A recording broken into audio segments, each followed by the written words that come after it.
മൈലാഞ്ചി മണമുള്ള പ്രണയകഥ. അങ്ങനെ ഈ പുസ്തകത്തെ പരിചയപ്പെടുത്താനാണ് എനിക്കിഷ്ടം. വായനക്കാരുടെ ഹൃദയത്തെ തൊട്ടറിഞ്ഞ രീതിയിൽ നസീഫ് കലയത്ത് എഴുതിയ അതിമനോഹരമായ പ്രണയകഥയാണ് ഖദീജ. തന്റെ പ്രിയതമനായ അബുവിന് മുൻപൊരു പ്രണയം ഉണ്ടായിരുന്നു എന്നറിഞ്ഞിട്ടും ഖദീജയ്ക്ക് അബുവിനോട് തെല്ലും പരിഭവമോ ദേഷ്യമോ തോന്നുന്നില്ല. ഖദീജയ്ക്ക് അബു എന്നും തന്റെ പ്രാണനായിരുന്നു. അബുവിന് നേരെ തിരിച്ചും.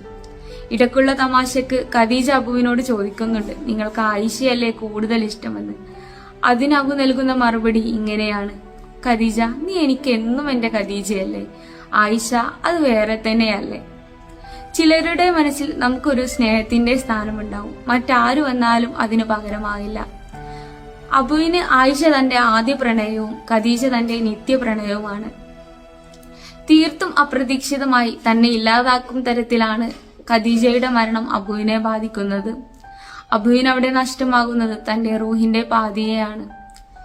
ഒന്ന് മനസ്സിടറാതെയോ കണ്ണീരോടെയോ അല്ലാതെ നമുക്ക് ഈ പുസ്തകം വായിച്ചു നിർത്താനായില്ല. ഖദീജക്ക് അബു എഴുതുന്ന ചില വരികളിലൂടെയാണ് ഈ പുസ്തകം അവസാനിക്കുന്നത്.